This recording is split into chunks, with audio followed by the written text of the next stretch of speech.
Last night I screwed up. Played a whole episode with Indiana taking down Ball State. It was a pretty boring game, not too much to say about it.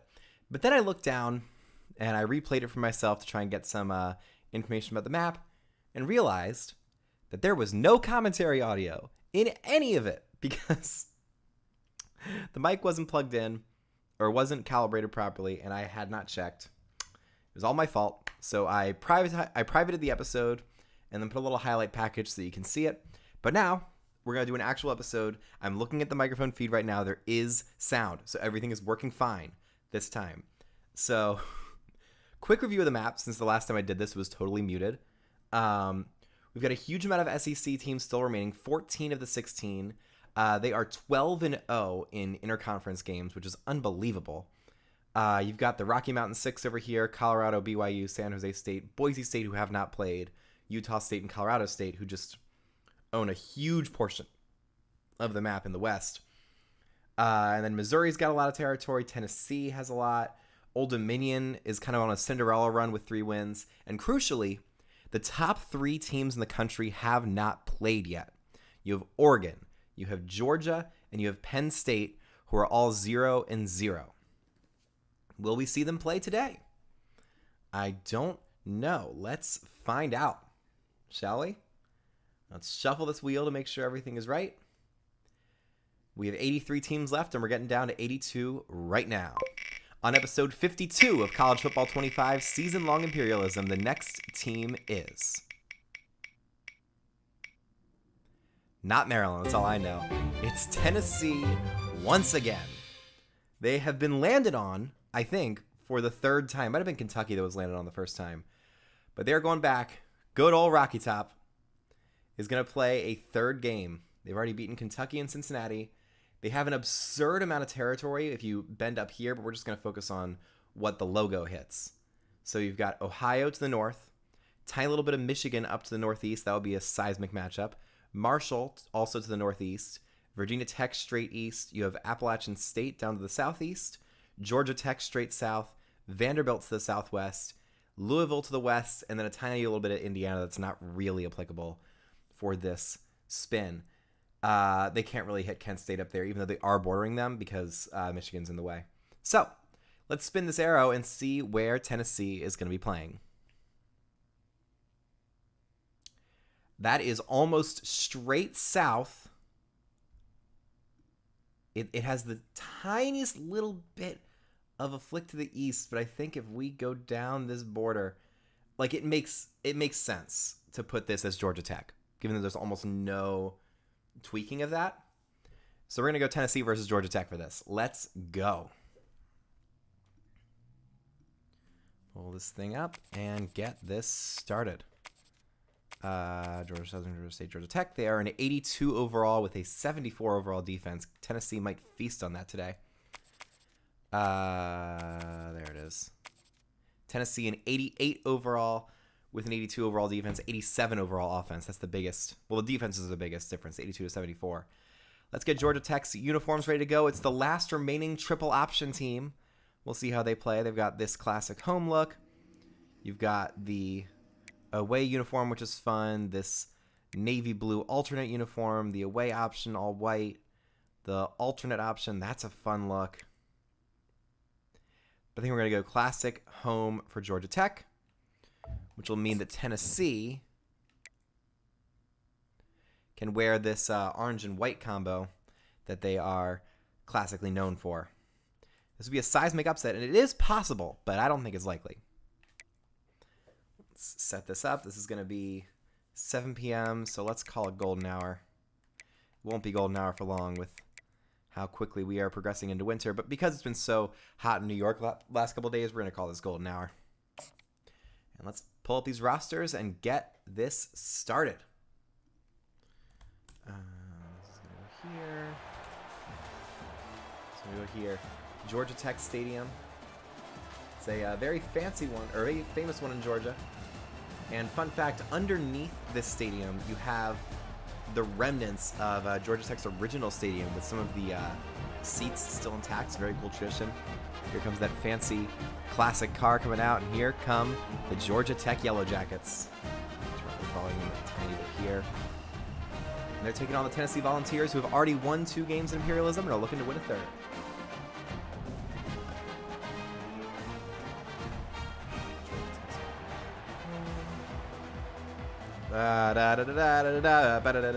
Please don't copyright claim me again. I mean, it's on the opening kickoff. It's not the worst thing in the world if they claim that, but I would like to not have another trim that I have to process. Here comes the kick return for Georgia Tech. He's going to take it out to the 18-yard line. So here comes their quarterback. I believe it's Haynes King at quarterback for the Yellow Jackets. Yes, it is. He's got a 92 throw power, which is a pretty good rating. We'll see if he's able to use it with this option offense that Georgia Tech likes to run, I think. Takes a snap, throws the quick RPO outside to number 2, and he's able to pick up 7 yards. A good opening play there. I think it was number 2 making that catch. If it was Eric Singleton Jr. making the catch. And we'll see if James Pierce Jr. can have another huge impact on this game. He already has 10 tackles for loss this season. Most in all of Imperialism, and it's not really close. So on that right side, he gets blocked off. That's going to be a first down for Georgia Tech and plenty more. Running back bashes through this hole. It's number 11, Jamal Haynes. You have Haynes King at quarterback and Jamal Haynes at running back. Go figure. Yeah, it's just a nice stadium. What is the name of this one? Because I feel like I don't think it's one of the more prominent Georgia stadiums. It's Georgia Tech Stadium. Let me look this up. King drops back under pressure from Pierce, and James Pierce has his first sack just 3 plays into the game. He's the only defender in Imperialism that I feel necessary to bring up before anything else has happened, because he is that disruptive, that dominant. Let's take a look at how he gets by the lineman here. I mean, just pushes him away. Flies right up the middle and takes down King for a huge loss. This is Bobby Dodd Stadium in on Georgia Tech's campus. Just double check here. Yeah, it's in Atlanta. That's what I thought. So it's 2nd and 20 after the huge loss. James Pierce Jr. trying to fly in again, and they run the ball because they are that scared of him. Maybe it was just strategy, but I think that was definitely affected by the fact that, James Pierce Jr. can wreck your entire game plan by himself. So it's going to be 3rd and 16 for Georgia Tech. They would love to pick this up, but it's going to be very difficult. James Pierce lining up at the right side like he will for most of this game. He flies right in again, and King ran away from it into a different defender. That was Omari Thomas making the sack, but James Pierce Jr. was the guy that forced him to run away, and I am calling his name more than the quarterback's name. That should tell you all you need to know about how this game is going to go. It might be a 3rd straight blowout victory for Tennessee here. Again, SEC undefeated in interconference games. This would move them to 13-0 if they won that game. Won this game, and it looks like they'll have a good chance of doing just that. Here comes the punt. Goes deep. And that return is going to try and get out to the edge. Not really. And here comes Miko Yamaleeva. A very talented quarterback. Just beat Alabama this past weekend. Now he's going to be in the shotgun. He takes a snap, hands it off to Sampson. Dylan Sampson making the run for a 5-yard gain. Now, the victory over Alabama might be much less impressive at the end of this season, considering, they've had 2 losses. They're ranked number 15 in the nation right now, which is the lowest they've been in a very long time. And, we'll have to see whether that victory stays as impressive as we go forward. Yamaleeva sends everyone in motion. Got a tight end at the bottom of your screen. He hands off to Sampson again. Huge hole. Past the 50, and Dylan Sampson gets a first down for the Tennessee Volunteers. One of the best running backs in the country. One of the best true freshman quarterbacks in the country. Or redshirt freshman quarterbacks, sorry. Couple good receivers. Fantastic defense. This Tennessee team, I think right now, is the front runner to win the entire thing. Got close coverage in the slot on number 17. That's Brazel. Yamalayeva tries to go read option, and he's taken down in the backfield, a loss of 4. And I am looking at right now for some reason. Where did there we go. That was Sylvain Yanjuan making the tackle for Georgia Tech. Bringing up 2nd and 14 here from the 50. Tennessee in the shotgun. Tennessee in the shotgun here. Yamalayeva fakes the handoff. Waits. Tries to get outside. He's taken down. Leava? Oh, right. Yamalayeva is the way you say it. Ia, the first 2 letters. Male Ava. I'm going to remember that. I'm going to get it right. Even though I just said it wrong a whole bunch of times. It was muscle memory from the first game. 3rd and 14. Yamalayeva in trouble. He's going to float one deep. Does he have a man there? Yes, he does. Number 5 breaks a tackle and gets into the end zone. Touchdown, Tennessee. Brew McCoy. He wasn't even running that fast that time. But Yamalayeva trusted him from the jump. And instead of trying to float like a perfect cannon of a pass, he just tossed that one 30 yards into the air. Little flick of the wrist, and it lands in the absolute perfect spot. And Rocky Top is ringing through Atlanta tonight.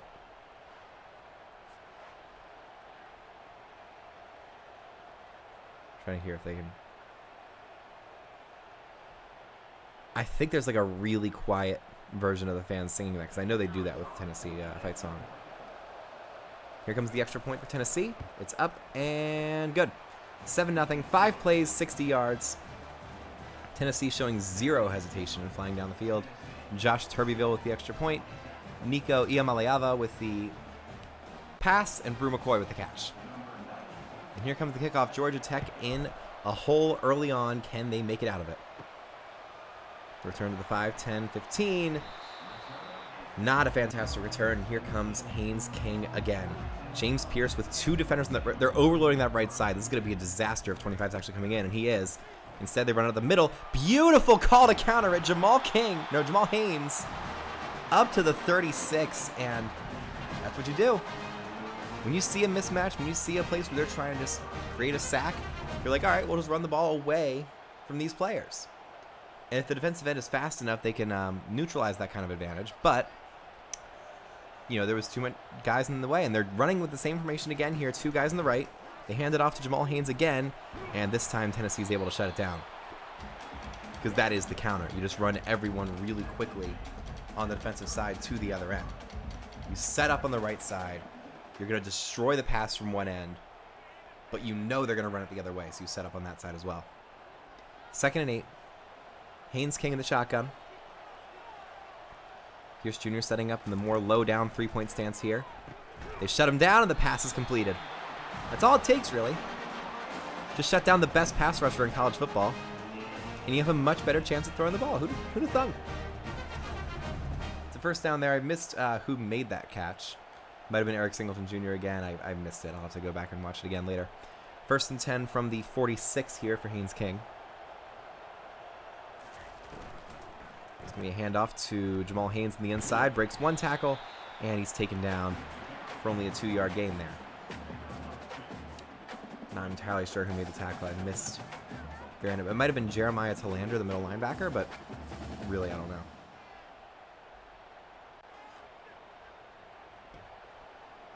Second and 8 now. Haynes King in the shotgun. Another run to Jamal Haynes. Gets by the first defender, and then number 42 is there to shut him down. Tyree West, the backup defensive end for the Volunteers. So it's 3rd and 5. Huge opportunity for the Tennessee defense to get break point here and try and run away with this matchup early.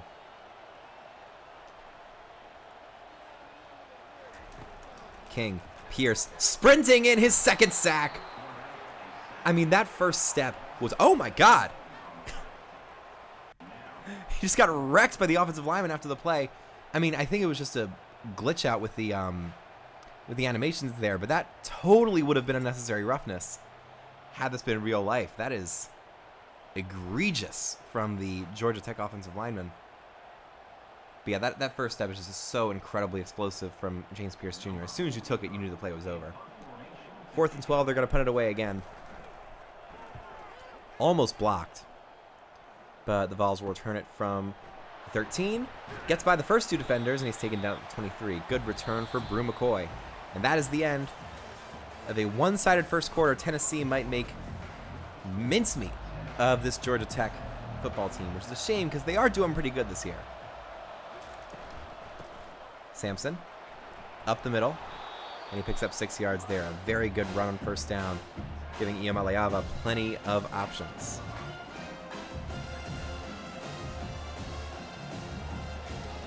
Loving the whole bunch of different seating angles here. Might make some bad vantage points from the fans, but looks cool in these 360 pan shots. Iamaleava throws the quick screen. He has some blockers for Brazil. He gets to the 40, and a good job by number 3 getting off of those blockers to make the tackle. That was Amari Harvey for Georgia Tech making that tackle. So it'll be 1st and 10 from the 41 as opposed to even further down the field. I mean, they were trying. Really, really trying to get the sack there, but the pass just came too quickly, and the blockers were set up to do a good job with that. 1st and 10 now for Tennessee. Another run to Sampson, and he's taken down immediately. They overload the line, and Romello Height, a redshirt junior transfer coming in from so many ads. Coming in from USC. Making the tackle. He got off of a sinking ship a little bit to come over to Georgia Tech. 2nd and 12. Iamaleava takes the snap, hands it off. Sampson tries to get some blockers, and he makes it 3rd and 7. This will make it slightly easier for the offense. And I think like this website is automatically scrolling down to all the ads, which I don't like. I really don't like. Hope it doesn't happen too often. Anyway, 3rd and 7. Iamaleava has to throw quickly on the running back screen. Sampson will not get the first down. That was Romello Height with another huge tackle. They're right at midfield. I think they're going to punt it just with how the CPU's been calling this, but they really should go for it. And they will not. Instead, Jackson Ross will punt it away. Flies into the Atlanta sky and lands out of bounds at the 24. Not the best kick if you're going to punt on 4th and inches from midfield. That's got to be pretty high on the surrender index. Haynes King, pump fakes. Throws before he's hit. Knocked away by the Tennessee defense. And that is the risk of passing on first down. As soon as you have that incomplete pass, it's 2nd and long, and you got to go against James Pierce Jr. And that's not a good combination, as they already know. He has 2 sacks in the first quarter. Setting up, you have an extra blocker over there to try and block him. You hand off Jamal Haynes, and James Pierce Jr. is there again. The one-man wrecking crew with his 3rd. Well, that's going to be no gain, so I don't know if that's going to qualify as a tackle for loss. The one thing I don't understand is why all of the ads are generic companies. Like, why didn't they buy in to advertise? I don't fully understand that. 3rd and 10. King has a swing pass outside. He's under pressure. James Pierce Jr. chasing him down, but King got the throwaway. Does he have a man down there? No, it's intercepted. I mean, he had no choice but to chuck it into triple coverage. It turns into a pretty decently effective arm punt. I think that was number 9 getting the interception. Number 9? Yeah, number 9. Who is that, you ask? Good question. It's Jacoby Thomas making the interception. He's a strong safety who just followed the deep route. King just got the throw off desperately, and he boxed out the receiver and made the catch. So 1st and 10 for Tennessee here. They're up 7-0 with 4 minutes to go. They hand off to Sampson. Sampson gets an extra block to the 35, 40. That's a good run of 11 for another Tennessee first down.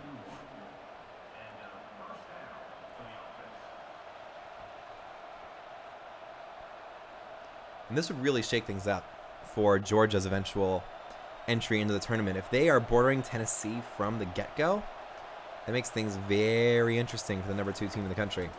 Iamaleava, under pressure, throws just before he's hit, and number 19 makes the catch for another Tennessee first down.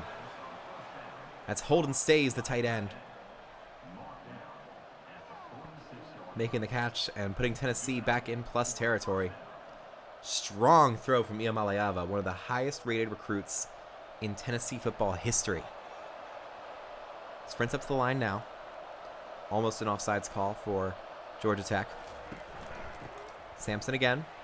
Tries to juke inside or outside and only picks up 3 that time.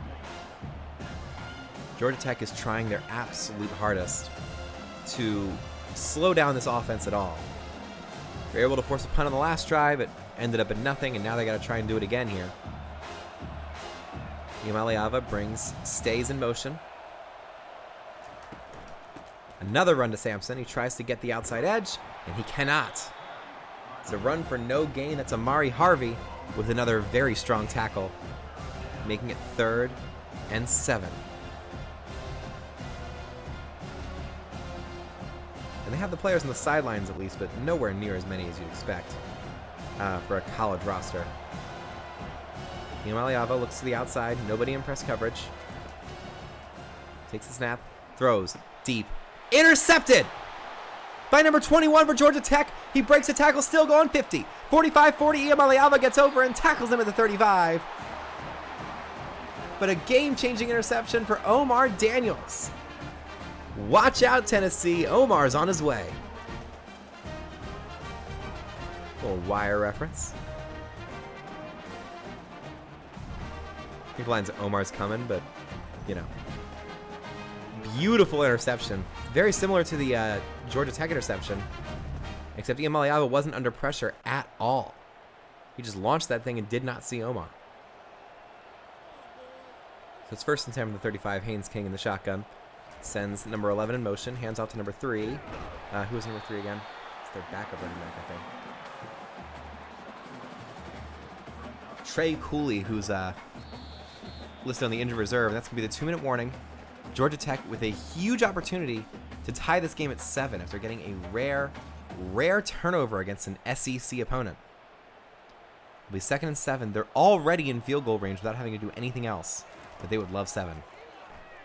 Quick screen outside to Jamal Haynes. He hurdles a man and gets to the 20-yard line. And the Georgia Tech Yellow Jackets are in business.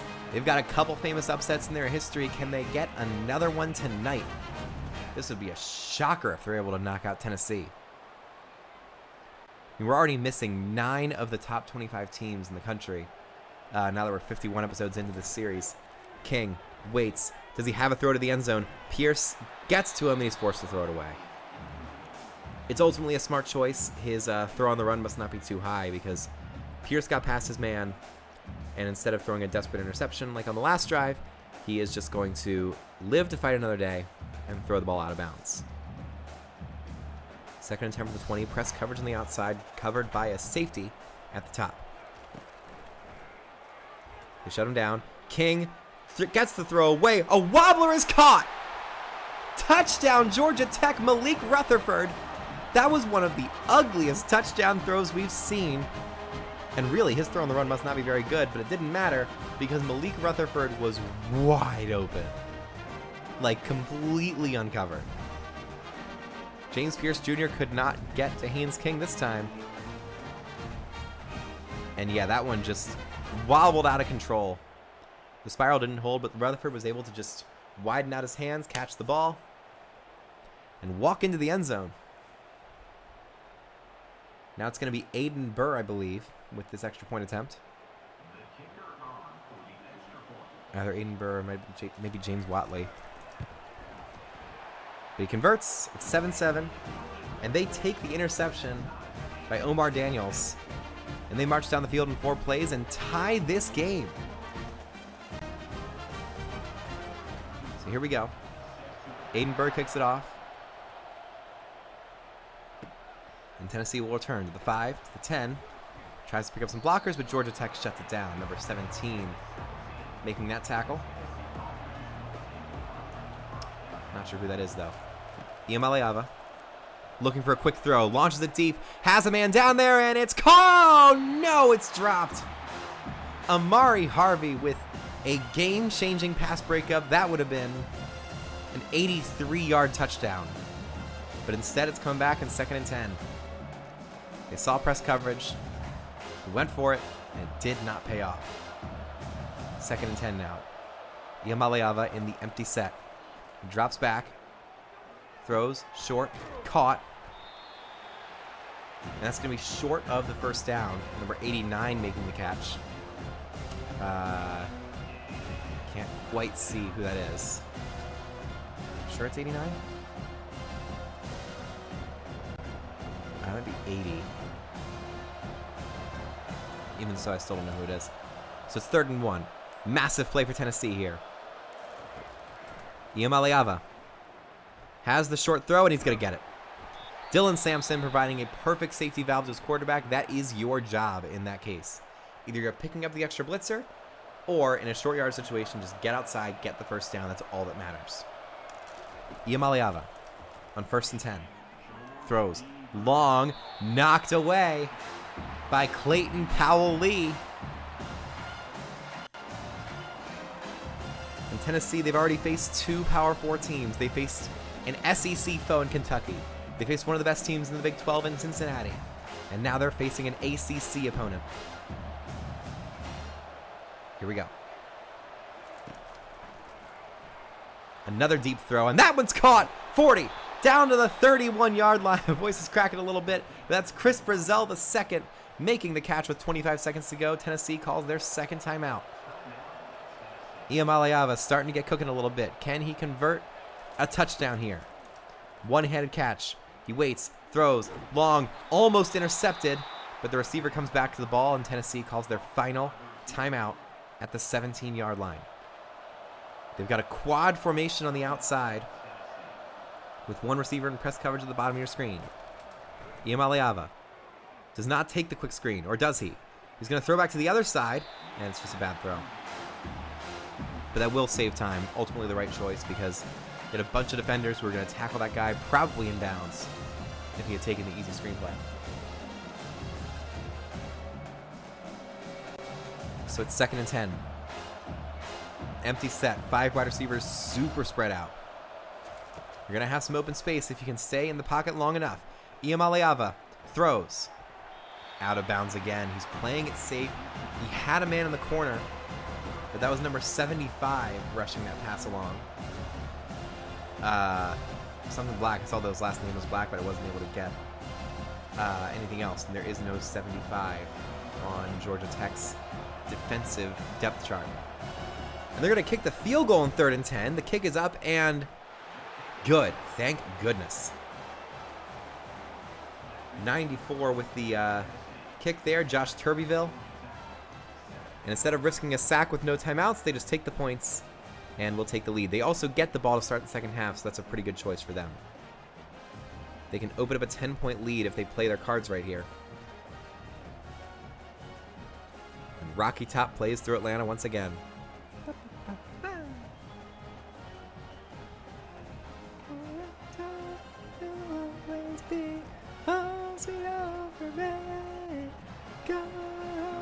Rocky Top, woo! Rocky Top, too. It's good. I didn't want to do a full whoop because I think there's other people in the apartment right now. 1st and 10.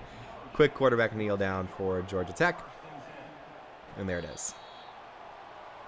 End of the first half. An exciting one as Georgia Tech is proving they are no slouch on either side of the ball. James Pierce Jr. had 3 big tackles in the first half, but first quarter, but nothing in the second quarter, as Georgia Tech was able to design some runs and passes that got away from him. And immediately, their offense started working. Here's Tennessee's kick return to start the second half. Only gets to the 22. So it's 1st and 10. Iamaleava with 2 receivers to the left, but this is probably a run to Sampson. Bring in a wing back. They hand it off to Sampson. No, it's a play fake. Throwing deep. Iamaleava. He's been loving the deep ball today, and that's why. No, he dropped it. I don't even think that was a pass breakup. I think that's just a really bad play by the receiver. Because he had that in his hands. A perfect deep ball from Iamaleava. But the pass falls harmlessly to the Georgia Tech turf.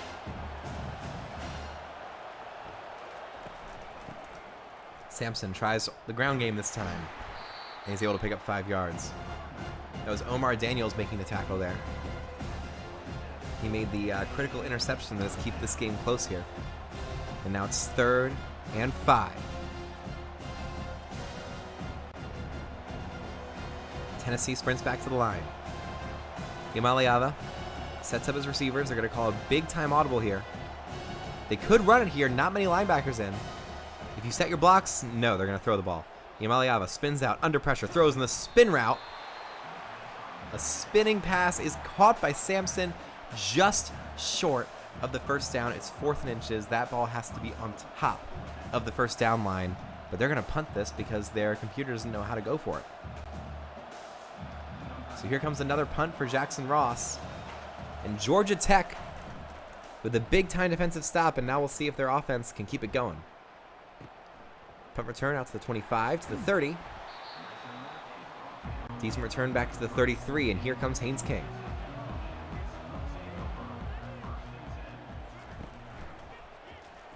Play fake. King throws long. Caught! An incredible catch in what was quadruple coverage, basically, by number 80, the backup tight end, or it might have been Jackson Hawes, the starting tight end. No, it's Brett Seither. Seither? Brett Seither with a crazy jumping catch. Number 13 on the defense tried to knock it away, and he missed it. Edwin Spillman couldn't make the play. 1st and 10. Another big audible. They bring all the receivers in. This is going to be a run to Jamal Haynes.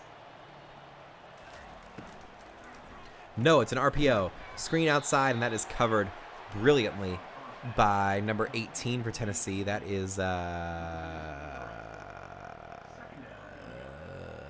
Tyree Weathersby making the stop. A defensive end, audibling out to the wide receiver position so he can just blow through the blockers and pick up the TFL.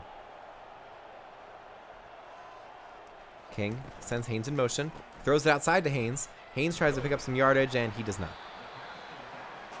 He does get 2, but that's not enough. It's going to be 3rd and 11, and it is James Pierce Jr. time.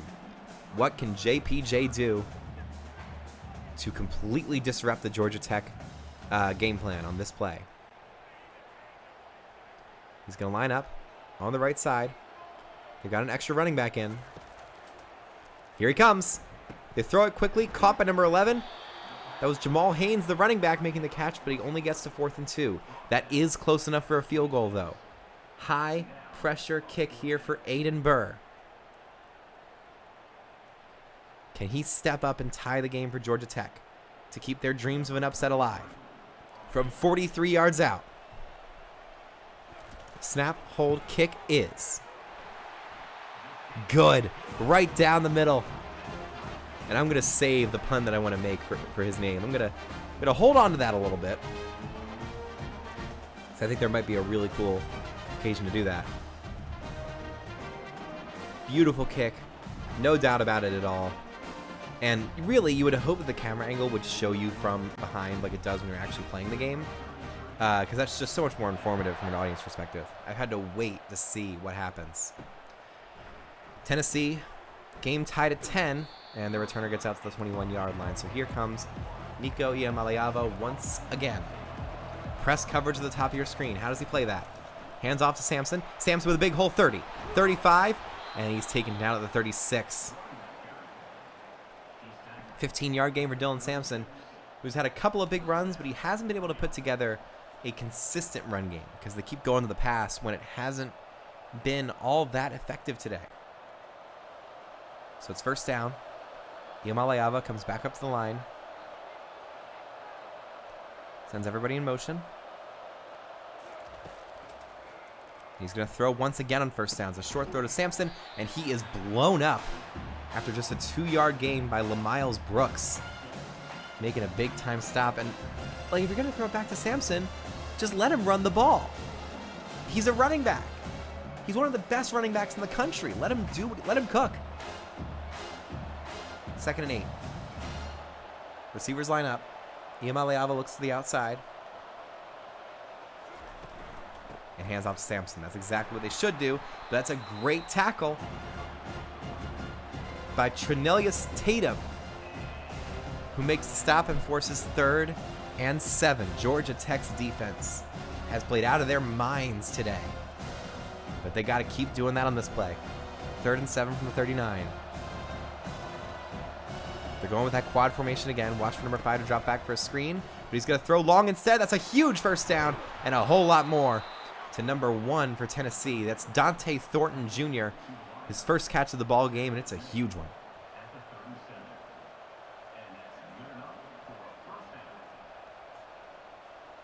I think their mascot's name is Rocky. Smokey. That's it. 1st and 10. Iamaleava calls another audible. You got press coverage to the top of your screen. He knows that he throws short, caught, and Dante Thornton Jr. picks up 9 more yards. Like, he just knows that something's going to be open there. If they drop back trying to cover the deep ball, he can just throw it short and pick up 9 more yards. And regardless of whether they get a first down here, they are now in solid field goal range as long as they don't lose too much ground here. Another audible. They bring everybody in tight. Handoff to Sampson. He gets the first down. Breaks a tackle to the 20. It's a WWE tackle, and that hurts Dylan Sampson. I think he's going to have to come out for a play if they give him an injury designation. So now it's 1st and 10. A different running back in the game now. I believe it's Cameron Selden, the backup. Iamaleava throws deep. Intercepted again! Number 6 flying away to the 40. He might go. 50, 40. He will go. Georgia Tech takes the lead. A 96-yard pick six, the longest of Imperialism so far. It's Rodney Shelley.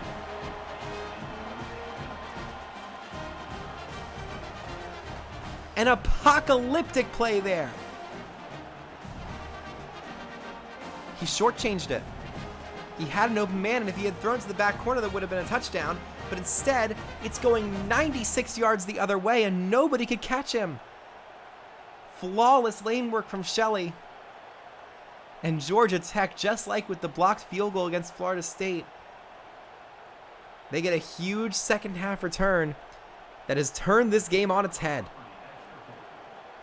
Here's Aiden Burr to give Georgia Tech the lead by 7 points on a seismic 96-yard shocking pick six. So what does Tennessee do here? I mean, if Dylan Sampson's out long term, they're going to have to keep throwing the ball with Nico Iamaleava, who's already thrown 2 interceptions. He's been terrible today. Like, all he can do is throw the deep ball, and he can't even do that well.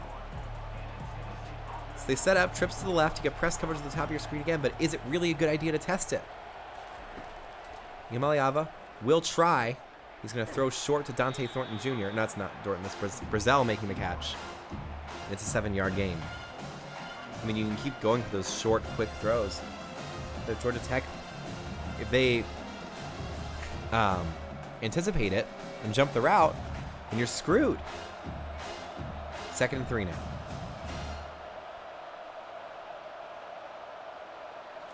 Last play of the third quarter, it's a run to Sampson, who's back into the game, and he flies outside 40, 45, 50, 45, tries to juke inside, and it's a great tackle by LaMiles Brooks to save the touchdown. That is the end of a shocking third quarter. And we will go into the fourth quarter with Tennessee down by 7 in what could be one of the biggest upsets of Imperialism so far. Iamaleava in the shotgun at the 44. Another handoff to Sampson. He tries to get the edge, and he does. 40, 35, 30, 25, 20. And he does not break the tackle of LaMiles Brooks. Another touchdown-saving tackle by the Yellow Jacket free safety. But it's 1st and 10 from the 14. Tennessee is right back where they were on their previous drive. And you got to think they keep giving it to Sampson here. He's been running it so well. Yeah, everybody lines up. Iamaleava. 2 receivers on the right, 1 on the left. Dylan Sampson has plenty of space up to the middle and the right, and they do hand it to him. And they bring in some extra defenders. Sampson is able to fall forward for a beautiful 7-yard run.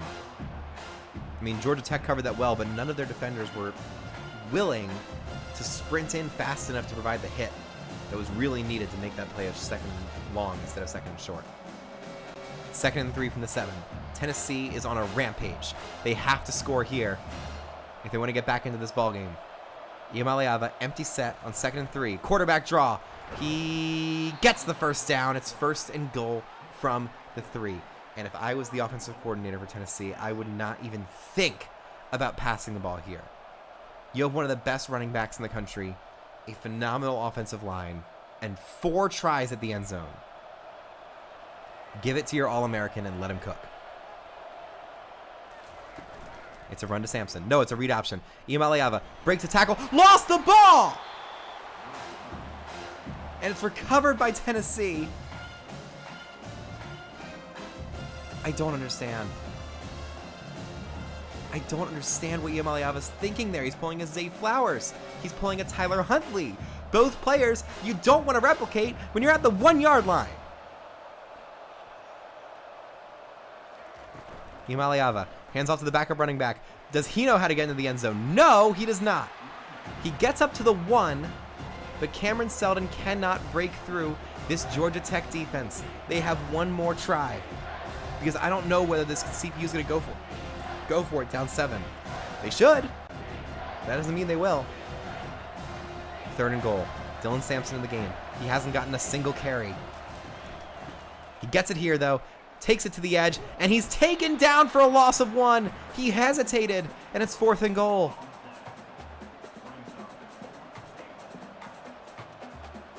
I cannot believe what I'm seeing right now. What do they choose to do here? They will go for it. Iamaleava finally under center. Dylan Sampson in the backfield. It has to be a toss. They're going to hand it off the middle, and he's sacked! He doesn't even get the handoff. Romello Height flies in. The edge rusher making the stop, and Georgia Tech will take over from the 9. I think it was a play action. And it failed completely. My God, what a horrible call. Quick handoff to Jamal Haynes. And he doesn't get anything. It's going to be 2nd and 10. If there's ever a time for James Pierce Jr. to make a game-changing, season-saving play, then it's right now. In enemy territory when your team needs it the most. We'll see what James Pierce Jr. is able to do here. To be lined up on the right, no extra blockers. King in the pistol.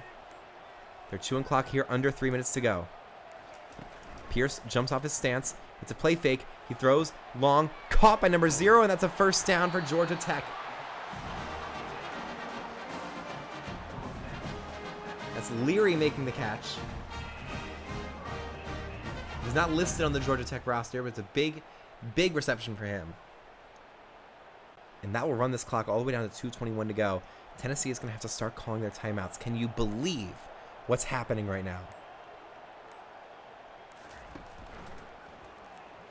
King tries to take it outside. It's a good tackle. And that'll bring us to the 2-minute warning. Number 9 for Tennessee makes the stop, Jacoby Thomas. But it's a good run, 2nd and 4, and James Pierce Jr. might be on his way out.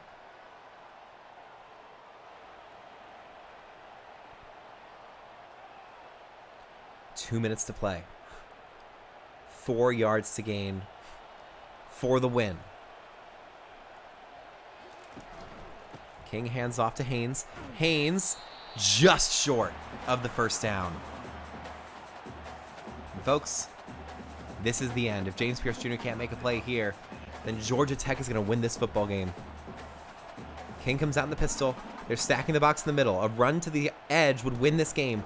They run to the middle, and he's stuffed. Number 90 makes the play for Tennessee. Dominic Bailey saves the season for the Vols, but they still have to score a touchdown with 1:54 to go and 1 timeout. Can they step up? David Shanahan sends the punt into the air. They will return to the 30, to the 35, to the 40. A great return for number 3. That's Squirrel White making the return. 5 receivers out for Iamaleava. He drops back. Under pressure. Rolls out. He's going to run it. 40, 45. Cuts inside and slides for a 7-yard gain. But now they have to move quickly. That's going to be 15 seconds off the clock, and they don't have that time to spare. Only one timeout, but they have to save that for a sack.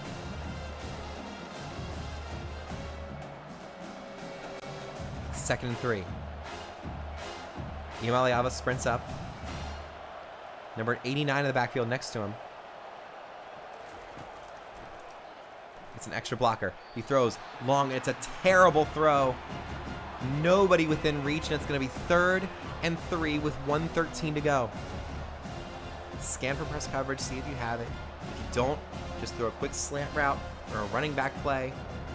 Just get the first down, keep the game alive. 3rd and 3. Iamaleava throws short, and they get the first down. The chains are going to take a second to move, but it's only going to save about 6 or 7 seconds here. And now the clock starts moving again. They will have less than a minute to go and 46 yards to gain once they get back to the line here. Here we go. The receivers sprint back, and they're going to spike the ball with 55 seconds to go. 2nd and 10 from the 46. High-stakes football here in Atlanta. Georgia Tech is on the precipice of making a shocking upset of the 2-0 Imperialism front-runner Tennessee Volunteers. This will be the first SEC loss in Imperialism so far. Iamaleava drops back. Throws, long, caught, another first down. That'll save a couple seconds. Dante Thornton Jr. making the catch. But they only have 48 to start with. How many seconds do they save here? Only about 8.5. So another 7.5 seconds are going to come off the clock here. They have to move so quickly. 38 seconds to go. They're going to spike the ball again. And there it is. 2nd and 10 from the 31. At some point, he has to try and throw it deep, even though it hasn't been working well. Even though it's been a massive risk. 2nd and 10. Iamaleava in the shotgun. He has Sampson next to him. Sampson stays in as a blocker. He throws deep, and it's intercepted! Is it another pick six? 50! He's taken down by Dylan Sampson, but that will be the ball game. The Georgia Tech Yellow Jackets have beaten Tennessee.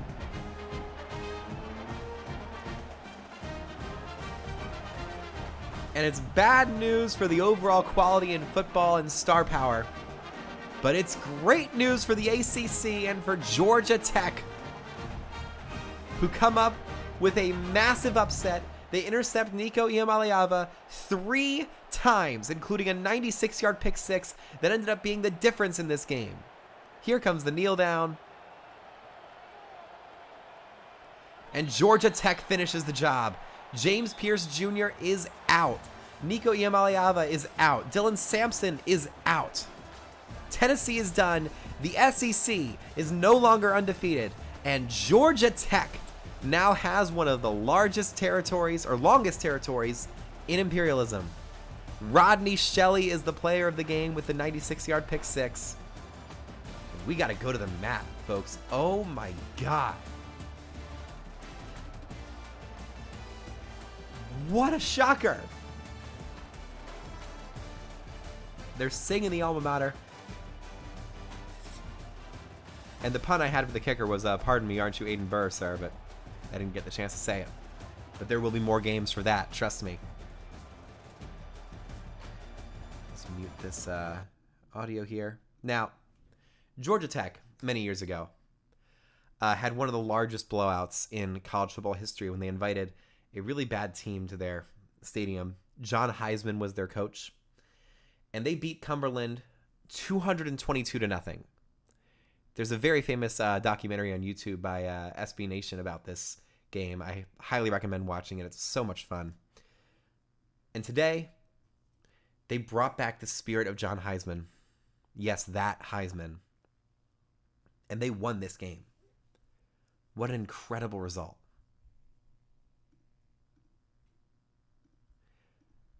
And let's cement this in imperialism lore right now.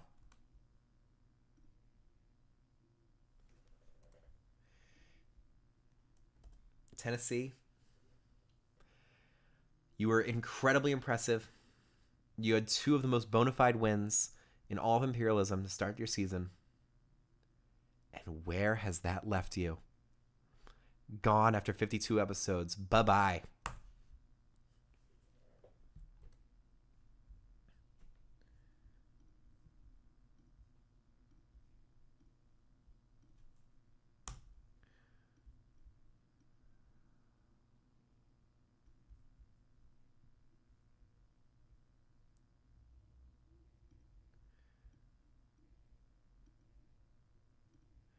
Go. And Georgia Tech is going to move that logo up into this Kentucky section of the map because that's where it can be the biggest.